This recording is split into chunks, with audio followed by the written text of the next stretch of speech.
Twelfth की, जैसे आप ट्वेल्थ पास आउट कर लेते हो, ठीक है, तो आप चार्टर्ड अकाउंटेंट कैसे बन सकते हो। तो सबसे पहली बात ये होता है कि ट्वेल्थ आपको पढ़ना है, लेकिन ट्वेल्थ किस में पढ़ना है, आर्ट्स में पढ़ना है, साइंस में पढ़ना है या कॉमर्स में पढ़ना है। मैं बोलूंगा तीनों में आप कोई भी फील्ड आप चूज किए होंगे फिर भी आप चार्टर्ड अकाउंटेंट के लिए अप्लाई कर सकते हो। यहाँ पे एक प्लस पॉइंट होता है, जरूरी नहीं है कि आप सिर्फ कॉमर्स पढ़ के ही चार्टर्ड अकाउंटेंट बन सकते हो, ऐसा कुछ भी कहीं लिखा नहीं है रूल्स के अकॉर्डिंगली। आप कोई भी फील्ड के हो, आर्ट्स, साइंस एंड कॉमर्स, आप तीनों ही फील्ड से बिलोंग करते हो, तो भी आप after twelfth you can apply for CA examination, CA के लिए आप अप्लाई कर सकते हो, ठीक है। तो इसमें क्राइटेरिया यही रहता है कि आप ट्वेल्थ जस्ट पास होने चाहिए, मतलब नॉर्मल कैटेगरी की बात कर रहा हूं मैं, सबसे मिनिमम क्राइटेरिया। अगर आप एक जस्ट पास भी कैंडिडेट होंगे तो भी आपको वहां पे सीए का एग्जाम देने जो है मिल जाएंगे। इसके बहुत सारे स्टेजेस होते हैं नॉर्मली अगर मैं बात करूं, बट इसके पहले एक और चीज बताऊं, जैसे मैंने बोला कि साइंस, आर्ट्स एंड कॉमर्स तीनों के लिए एडवांटेज होता है, ठीक है, बट सबसे ज्यादा इंपॉर्टेंट क्या होता है कॉमर्स के लिए, क्योंकि अगर मैं बात बताऊं, कोई आर्ट्स का बच्चा है वो अगर सीए पढ़ना चाहेगा तो उसको डिफिकल्टी का सामना करना पड़ेगा, कोई साइंस का बच्चा करेगा तो उसको भी डिफिकल्टी का सामना करना पड़ेगा, लेकिन अगर कोई कॉमर्स पढ़ा हुआ बच्चा जो ट्वेल्थ कॉमर्स पढ़ चुका है वो अगर सीए के ऊपर जाएगा, सीए का प्रिपरेशन चालू करेगा, सीए का एग्जाम देगा, तो नॉर्मली क्या होगा, यहाँ पे उसको ऑलरेडी बहुत सारी चीजें पता है, क्योंकि कॉमर्स में जो 12th तक सिखाया जाता है उसी का यहाँ पे एडवांस स्टडी कराया जाता है सीए में, करेक्ट है। क्योंकि जो आपको वहां पे सीए में आपको क्या होना चाहिए, अकाउंट्स आना चाहिए, मैथ्स आना चाहिए, स्टैटिस्टिक्स आना चाहिए, इकोनॉमिक्स आना चाहिए, वही सेम सब्जेक्ट आपके 12th कॉमर्स तक आपने पढ़ाई की है, तो आपको एक तरीके से एडवांटेज होता है, एक्स्ट्रा एडवांटेज होता है कि अगर आप एक कॉमर्स के स्टूडेंट हो, कॉमर्स पढ़ के आप अगर सीए बनना चाह रहे हो तो आपके लिए बहुत बेनिफिट है। ये तो मैंने बात कर लिया। अब मैं आपको बताऊंगा कि 12th के बाद आपके पास 4 लेवल से आपको गुजरना पड़ता है अगर आपको सीए बनना है तो there are 4 levels to become a CA after the 12th examination. सबसे पहला ये होता है सीए का फाउंडेशन, ठीक है, 4 स्टेप्स होते हैं। सबसे पहला होता है सीए फाउंडेशन। तो सीए फाउंडेशन क्या होता है, एक बेसिक नींव होती है, ठीक है, जिसमें आपको सबसे पहले तो आपको जो भी इंस्टीट्यूट रहेगा वहां पे आपको फॉर्म भरना पड़ेगा, जाके फॉर्म भरने के बाद उसके कुछ एग्जाम्स होते हैं, ठीक है, साल में 2 बार इसके एग्जाम्स होते हैं नॉर्मली अगर मैं बात करूं, एंड उसके पहले आपको रजिस्टर करना पड़ता है, लगभग 2 से 3 महीने पहले आपको रजिस्टर करना पड़ता है। वो रजिस्टर करने के बाद आपको जो भी आपके डेट्स है एग्जाम के वो आते हैं, आपको एग्जाम देना पड़ता है। उसमें भी बहुत सारे ग्रुप्स होते हैं,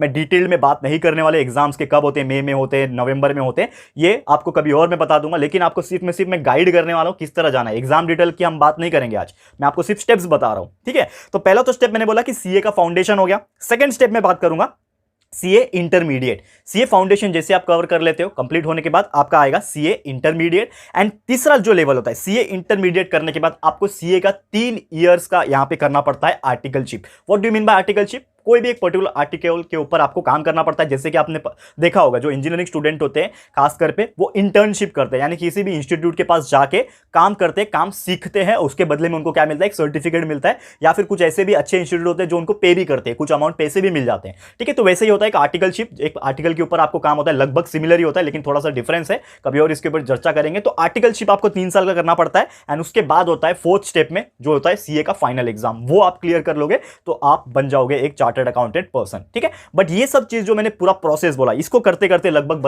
हो जाते हैं 5 साल, ठीक है, लगभग अप्रॉक्सीमेटली 5 साल कोई भी कैंडिडेट्स के लग जाएंगे after the 12th to complete the CA. तो हो सकता है आप एक ही अटेम्प्ट में कर लोगे तो 5 ही साल लगेंगे। बहुत सारे ऐसे लोग होते हैं जिनको काफी टाइम लग जाता है सीए फाउंडेशन क्लियर करने में, सीए इंटरमीडिएट एंड आर्टिकलशिप जो होता है ये सभी चीज करने में उनको ज्यादा टाइम लग जाता है। बहुत सारे आपको कैसे कैंडिडेट मिल जाएंगे जो आप लोगों को बोलेंगे कि मैं 3 साल से ट्राई कर रहा हूं, मैं 4 साल से ट्राई कर रहा हूं। तो बहुत सारे ऐसे लोग हैं जो कहीं ना कहीं अटके पड़े, ठीक है। लेकिन जो आप टैलेंटेड रहोगे, आप मेहनती रहोगे तो आप जरूर से 1 टाइम में क्लियर कर लोगे। ये तो मैंने बात कर लिया एक रास्ता जो 12th से गुजर के जाता है, यानी कि आप जैसे 12th क्रॉस कर लोगे, 12th के बाद आपको डायरेक्टली अगर सीए देना है तो आप ये रास्ता फॉलो कर सकते हो। दूसरा रास्ता ये है कि अगर हमारे कुछ ऐसे व्यूवर्स हैं जो हमें देख रहे हैं और वो चाहते हैं कि हम ग्रेजुएशन करने के बाद या फिर पोस्ट ग्रेजुएशन करने के बाद भी सीए में इंटरेस्टेड हैं, तो हम क्या करें, ठीक है। तो उनके लिए भी रास्ता यहां पे प्रेजेंट है कि अगर आप आफ्टर द ग्रेजुएशन और पोस्ट ग्रेजुएशन अगर सीए के लिए आप अप्लाई करना चाहते हो तो सबसे पहली बात यह है कि आपने जो भी फील्ड में किया होगा ग्रेजुएशन, लेट्स सपोज अगर मैं बात करूं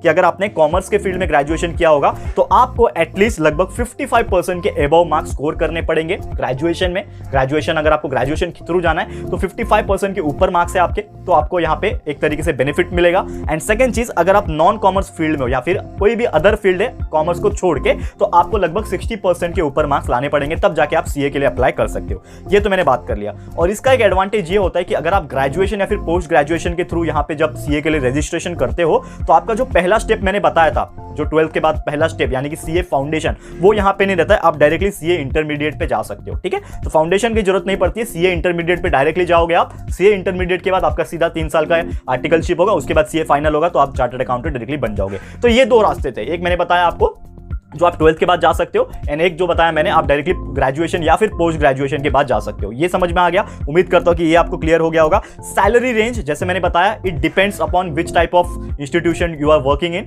तो नॉर्मली अगर एक अच्छा मीडियम लेवल का इंस्टीट्यूट है या फिर कंपनी जो है फर्म है, तो लगभग 30,000 से शुरुआत होती है, 60,000 तक जा सकता है, 80,000 तक जा सकता है। और खुद का आप अगर ऑफिस चला रहे हो या फिर खुद के आपके क्लाइंट्स बिल्डअप है, तो नॉर्मली उससे ज्यादा भी आप इनकम जो है जनरेट कर सकते हो। ये इंपॉर्टेंट हो गया। एंड यही सब कुछ चीज मैं आपको बताता हूं कि देखो दोस्तों, सीए बनना it is not everyone's cup of T, ठीक है ना, एक डायलॉग होता है, ठीक है। तो सबकी बस की बात नहीं होती है, लेकिन मैं चाहूंगा दोस्तों कि आप ये सबकी बस की बात बना सकते हो, क्योंकि जैसे मैंने स्टार्ट में बोला कि सक्सेस रेट जो है वो लगभग 9-10% ही है। मतलब 100% में से सिर्फ 100 लोग में से 9-10 लोग ही पास हो पाते हैं। लेकिन क्यों हो पाते हैं? क्योंकि वो उस तरह से मेहनत एंड उस तरह से डेडिकेशन नहीं दिखाते। लेकिन आपके अंदर वो डेडिकेशन है, आपको लगता है कि यस ये फील्ड मेरे लिए ही बना है और मैं ये सब जो रिस्पॉन्सिबिलिटी मैंने आपको बताया ये मैं कर सकता हूँ, फुलफिल कर सकता हूँ, तो जरूर से आप उसमें मेहनत कीजिए। अभी तो आपके पास टाइम है, आप लोग स्टूडेंट हो, लेकिन अभी से ही आप लोग धीरे धीरे उस कदम के ऊपर बढ़िए और आपके दिमाग में रखिए कि हाँ मुझे ये बनना है, तो मैं जरूर से बन के रहूंगा। तो जरूर आप लोग बन जाओगे दोस्तों, 100% बन जाओगे। तो ये अपने अंदर एक विश्वास रखो। तो आज का लेक्चर दोस्तों मैं यहीं पे स्टॉप करूंगा। एक और चीज यहां पे आपको मैं बताना रह गया, जो कि है कि आपके लिए, जैसे कि मैंने आपको बताया कि हम लोग जो है फॉर्म भरते हैं, तो ये जो फॉर्म भरते हैं उसके लिए एक रेगुलेटरी बॉडी होती है अलग से। जैसे कि हम लोग इंजीनियरिंग जाते हैं, तो इंजीनियरिंग के लिए हम लोग के पास कॉलेजेस है, बीएससी पढ़ना है कॉलेजेस है, 12th पढ़ना है कॉलेजेस है। तो इसके लिए कोई कॉलेजेस नहीं होता, ये एक अपना अलग से गवर्नमेंट के अंडर में रेगुलेटरी बॉडी है, जिसको हम लोग बोलते हैं ICAI, यानी कि institute of chartered accountants of India. ICAI एक रेगुलेटरी बॉडी है। इसके अंडर में आपको जाके इसके फॉर्म्स जो होते हैं, एग्जामिनेशन फॉर्म, उसके लिए रजिस्टर करना पड़ता है, फिर उसके डेट्स आते हैं, फिर आपको एग्जाम्स देने पड़ते हैं। तो ये अलग से बॉडी चलता है। तो उम्मीद करता हूं कि ये जो भी प्रोसेस मैंने आपको बताया ये क्लियर हो गया होगा। And how to become a chartered accountant का जो बेसिक रोड मैप है, क्या होता है चार्टर्ड अकाउंटेंट, क्यों करते हैं, क्यों करना चाहिए, क्या सैलरी स्ट्रक्चर है, कैसे किया जाता है, क्या एग्जाम्स होते हैं, ये मैंने आपको क्लियर बता दिया। अब अंदर की जो बातें हैं, यानी कि जो एग्जाम्स है उसमें सिलेबस क्या होता है, ये सभी चीज बताने वाली नहीं होती, ये सब चीज रिसर्च करने वाली होती है कि जितना ज्यादा खुद से आप देखोगे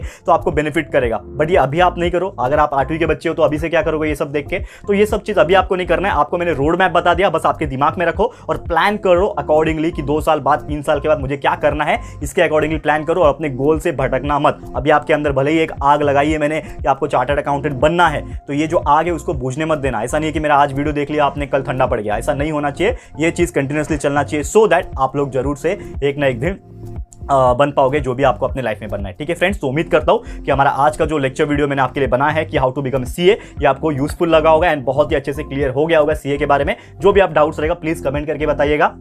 एंड साथ ही में एक और चीज आप कमेंट कीजिए कि इसके अलावा आपको और कौन से टॉपिक्स के ऊपर वीडियो चाहिए, प्लीज हमें कमेंट करके बताइए। तो आज का लेक्चर मैं यहीं पे स्टॉप करता हूं। कैसा लगा है हमारा आज का लेक्चर वीडियो दोस्तों, प्लीज हमें कमेंट करके बताना है। अगर ये वीडियो आपको पसंद आए तो प्लीज वीडियो को लाइक कीजिएगा, शेयर कीजिएगा अपने सारे फ्रेंड्स लोग के साथ एंड रिलेटिव्स के साथ, फटाफट से शेयर करो एंड आग की तरफ फैला दो इस वीडियो को, ताकि हर एक इंडिविजुअल बच्चा जो कंफ्यूज है क्या होता है सीए, उनको पता चल सके। ठीक है दोस्तों, तो जो भी रहेगा आप फटाफट से शेयर कर देना। एंड दोस्तों अगर आपने चैनल को सब्सक्राइब नहीं किया है, फटाफट से चैनल को सब्सक्राइब कर दो, साथ में बेल आइकन को प्रेस कर देना, ताकि जब भी हम लोग वीडियो लेकर आएंगे आप लोग को नोटिफिकेशन मिलती रहेगी।